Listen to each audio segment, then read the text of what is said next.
La vie, elle est très compliquée parce que on a l'impression que quoi que l'on fasse, c'est jamais un acquis. C'est la vérité jusqu'à l'homme, jusqu'à la mort est marqué dans ma Avot.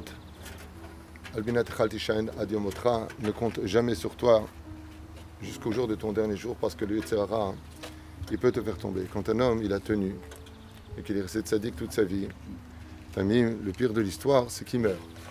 Alors on ne voit pas où est l'intérêt de tout cela. Si tout l'apogée de chaque humain, c'est de finir dans la tombe, alors pourquoi être bon? Pourquoi avoir fait tellement de choses élogieuses dans sa vie? Et pour pouvoir illustrer ça, on raconte qu'une fois, il y a un jeune qui est venu voir le rabbi Lubavitch et il lui a dit je fais Torah en mitzvot, mais je tombe beaucoup aussi. Je fais Torah en mitzvot et je tombe beaucoup. Est-ce qu'il y aurait moyen de pouvoir s'élever sans retomber?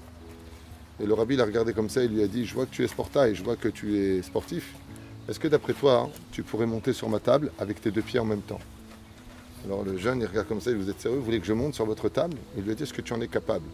Il lui a dit, oui, je pense que oui. Alors, il lui dit, alors fais-le. La personne à ce moment-là fait quelques pas en arrière, le rabbi l'arrête. Il lui a dit, je t'ai pas demandé d'aller en arrière. J'ai demandé de sauter directement sur la table. Il lui a dit, mais je suis obligé de prendre de l'élan avant d'y arriver. Il lui a dit, c'est exactement comme ça avec la Torah.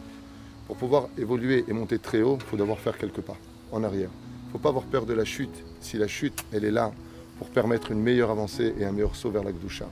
Et c'est exactement ce dont on parle pour Triyat HaMetim. Triyat HaMetim, c'est un saut qui est très haut. C'est le plus grand miracle de l'humanité. Celui d'ailleurs auquel les gens ne croient pas vraiment. Est-ce que c'est possible que celui qui est décédé en putréfaction dans la tombe, il revienne à la vie? Si cette dimension n'existait pas, alors toute notre vie n'aurait aucun sens. Parce que si on est né pour mourir, alors pourquoi on a vécu? Et si on est né pour vivre, alors pourquoi on meurt? Ce sont des dimensions qui exigent une réponse. Et la réponse, c'est que ça s'appelle Bet HaChaim, la maison des vivants. Pourquoi la maison des vivants? Parce qu'il n'y aura pas un endroit dans l'histoire plus vivant que le moment de la rédemption et de la résurrection des morts. Et à ce moment-là, Bezrat Hashem, on aura compris pourquoi dans la vie, eh bien, il ne faut pas avoir peur d'être allongé pour mieux se relever. Là, de l'avant. Comme disait Rabbi Nachman de Breslev, le plus dramatique dans la vie d'un homme, c'est pas d'être tombé de sa spiritualité ou d'être tombé de sa teshuva. Le plus grand drame, c'est de ne pas se relever. Et c'est là qu'est basé tout notre judaïsme. Gemara dans Masechet Sanhedrin, Daf Tzadi Amud Aleph nous dit, qu'est-ce qu'on appelle quelqu'un qui n'a pas de don de futur? Celui qui ne croit pas en Triyat HaMetim. Celui qui dit, il n'y a pas de Triyat HaMetim, toute sa Torah, lui, ne vaut plus rien, et Bevadaï que dans son cas, lui, il ne se relèvera pas.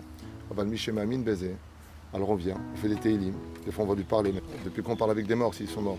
Pour qu'on voit des tzadikim, pour prier de nos problèmes, qu'il nous aide dans le ciel à intervenir devant le trône divin pour nous sortir de nos problèmes. C'est parce qu'en réalité, la mort n'existe pas, et qu'en réalité, c'est juste quelques pas en arrière pour bondir beaucoup plus haut, là, Tilavo.